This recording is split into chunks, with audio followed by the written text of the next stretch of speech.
Iya, makanya kalau permintaan maaf itu kemudian menghilangkan pidana, wah enak kali. Besok kita jadi ini kan? Nggak bisa permintaan maaf, Iya. nggak bisa, iya nggak bisa. Ditanya kok aneh masih bisa jualan bebas? Mereka itu Mamba tidak tahu rasa malu. Ya mungkin sudah kebanyakan makan uang haram atau entahlah. Mereka itu tidak tahu rasa malu. Agama aja bisa dipermainkan loh. Agama, kelas agama bisa dipermainkan. Kan lucu, misal SS bilang begini, saya memaafkan Doktif. Hello, Doktif kagak minta maaf sama elu. Ya tolong ya, elu yang ngelabrak Doktif.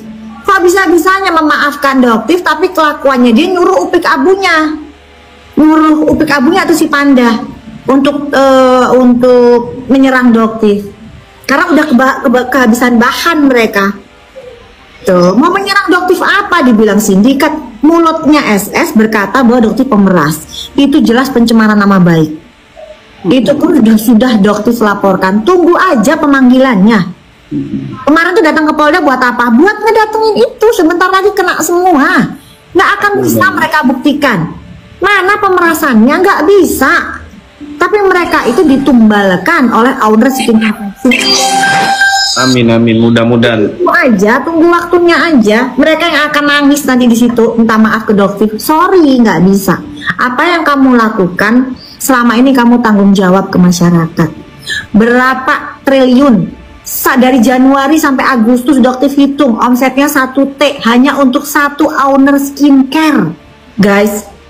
Itu nyata loh. Uang kalian yang dibuat-buat unboxing, yang dibuat untuk kehidupan seperti itu, kok kalian nggak tersinggung? Itu kan aneh.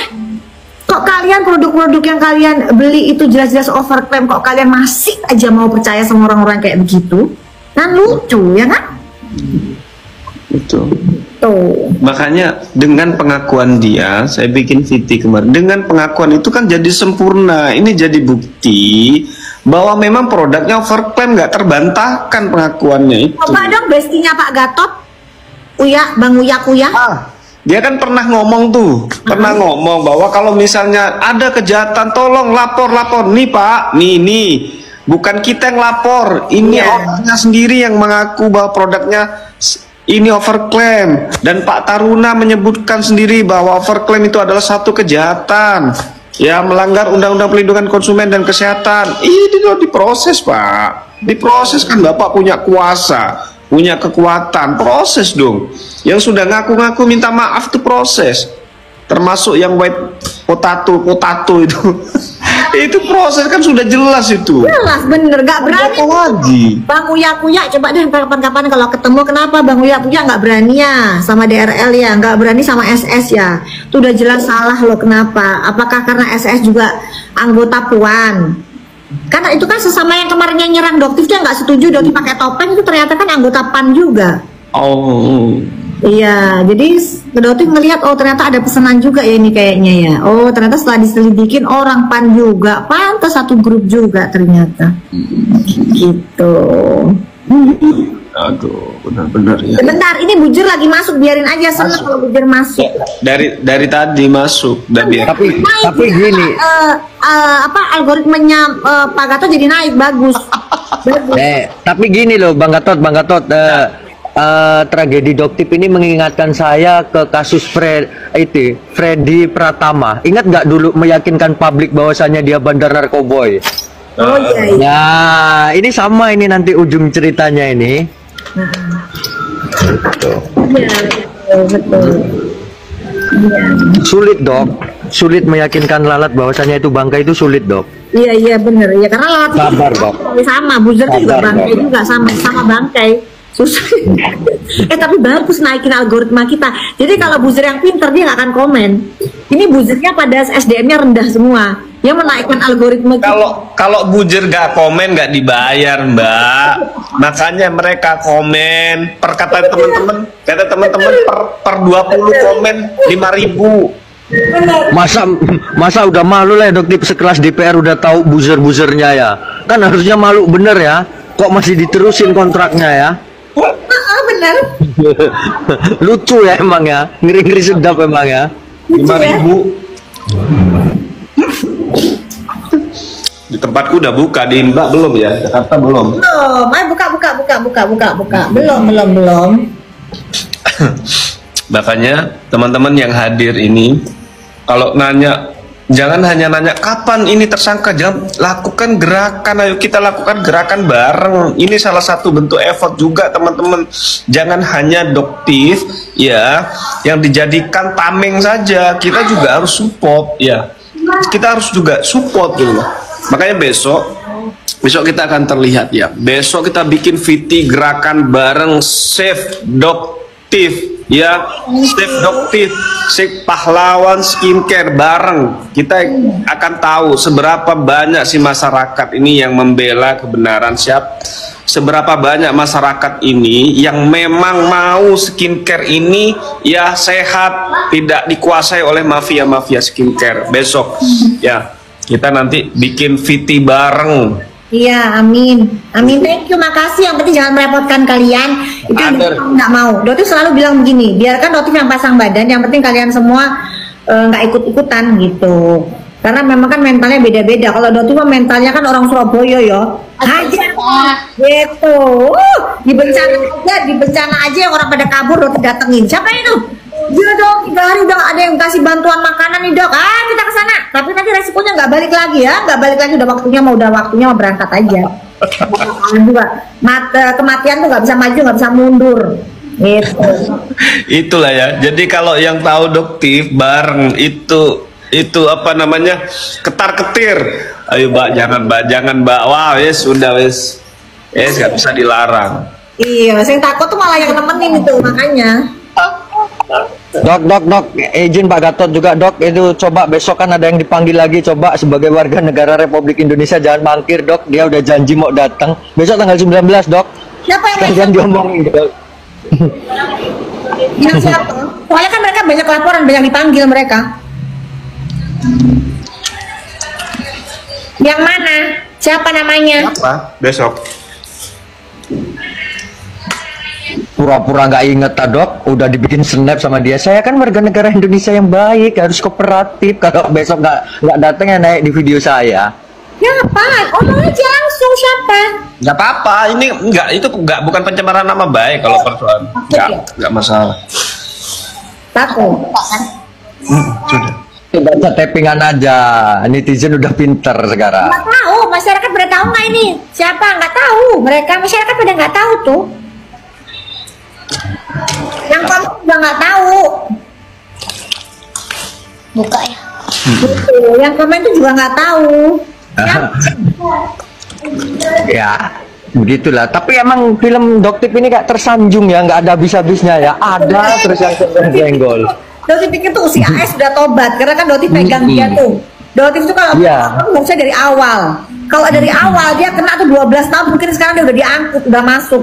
Cuman kan Dotif kasihan sama dokter, ya kan harusnya dia tuh dia udah mau berubah. Ternyata kelakuan memang ternyata ada yang support. Masih tetap aja. Yang support untuk memaksa dia melaporkan Dotif. Karena, nah ini lucu nih, ada informasi mau dikasih tahu. Ada salah satu owner skincare, ya, yang dihubungi oleh untuk menuntut Doktif. Ownernya nggak mau, malahan yang ada ownernya kasih tahu semua chat-chatannya. Bagaimana gerombolan sirkus mengajak dia untuk menuntut Doktif. Ya. Tapi kalau menurut saya nggak gong sih dok. Kalau Doktif nggak bakal gong sih. Kalau menurut saya analisa saya belum gong lah. Bukan Cindy. Kalau Cindy Fiora enggak, dia dari awal Cindy Fiora itu jadi dia ditawarkan oleh FS ya, oleh Fikri pada saat setelah pulang dari, bukan ditawarkan, setelah pulang dari acaranya kan Doktif masih puasa ya, nanti jujur apa adanya. Ini omongannya Cindy. Doktif menyampaikan apa kata-kata dari Cindy Fiora. Jadi setelah pada saat Doktif cerita awalnya ya, pada saat kita dikumpulkan di Badan POM. Kita dikumpulkan di Badan POM tanggal 17 Januari kalau nggak salah ya. Itu Doktif diberikan ruang khusus. Ya, diberikan ruang khusus, kumpul bersama dokter Nanang, dokter BK, di situ ada dokter Ekos, dokter Oki, ya kan? Kita ketemu, tiba-tiba datanglah Cindy Fiorla, ya. Di situ Doktif tiba-tiba dia duduk di sebelahnya Doktif. Saat itu Doktif bilang, loh, Cindy. Pak Gatot, Doktif izin bertanya ya, kok sekarang FYP ku nggak pernah ada yang jalan-jalan ke luar negeri lagi loh? Iya, nggak pernah Apa ada. ini apa tiket Dulu, naik gitu loh? Jadi, Coba izin bertanya. Saat itu sebelahnya Doktif itu Cindy, gitu. Cindy ternyata Doktif bilang, Cindy kamu siap-siap ya kalau duduk di sebelah saya, sebentar lagi kamu akan diserang. Nah, polos aja Cindy jawabnya gini, ya kenapa takut, ya biarin aja, kan emang akunya pengen berbenah, sayanya sudah ngakuin salah. Terus saya sekarang pengen jualan skincare yang bener. Saya nggak mau lagi kayak itu berkat Doktif. Sekarang saya tobat. Nah, dia belum menyadari itu.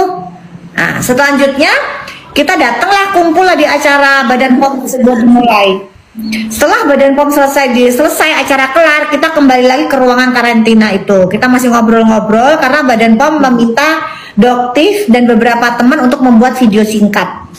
Gitu. Akhirnya setelah itu tiba-tiba nyelononglah DRL bersama dengan Hans Pranata masuk ke ruangan yang sudah Doktif, yang sudah disiapkan Badan POM hanya untuk Doktif dan teman-teman. Jadi dia nyelonong masuk, ya. Dan di situ dia memvideokan dan Doktif marah banget di situ. Doktif sampai menunjuk-nunjuk mukanya DRL, ya, karena dia tanpa izin masuk ke ruangannya Doktif, tanpa memperhatikan satpamnya yang jaga di situ. Pokoknya nyelonong aja lah, emang kelakuannya dia mah begitu. Udah, terus akhirnya pada saat pulang, akhirnya dia keluar, terus ya udah gitu kan, diusir lah akhirnya. Itu mungkin dia juga tersinggung kali ya. Ya siapa suruh kamu nyelonong masuk ruangannya Doktif kan? Nah pada saat Cindy pulang, ketemulah dengan Fitri, ya. Disitulah akhirnya si Fitri tuh nanya, Cindy kamu tuh jangan abu-abu, kamu tuh yang jelas mau jadi kubu sana atau kubu sini. Gimana dong itu? Sekarang Doktif tanya Fitri Salhuteru, kan gak ada urusan ya sayang, ya kamu kan gak ngerti kenapa kamu kok menyuruh-nyuruh Cindy yang sudah tobat, ya kok ikutin kubu sana kubu sini tuh maksudnya apa? Harusnya kamu sebagai perempuan tuh bijak, ya bukannya seperti itu. Kalau misalnya Cindy berada di netral tengah, dia pengen berobat, ya kenapa harus ikutin kubu kamu? Doktif pun tidak mengajak Cindy untuk menjadi kubunya Doktif baru kenalan di situ. Tapi gosipnya apa? Wah, Cindy berapa nyetornya ke Doktif, kan kurang ajar banget ya fitnahnya. Luar biasa banget loh mereka itu, gerombolan sirkus itu. Jadi mengerikan, emang mengerikan. Kubu mereka tuh mengerikan. Tapi seolah-olah playing victimnya, seolah-olah kayak ini. Jadi Doktif juga, aduh, udahlah. Dan mereka juga ke Medan, ya kan? Coba Doktif tanya, ya Doktif tanya untuk Ibu Fitri ngapain kemarin ke Medan, ada kaitannya enggak dengan laporannya Doktif? Doktif nanya loh ya, ada kaitannya dengan laporan? Gitu, Doktif tanya ada kaitannya enggak? Gitu, ya.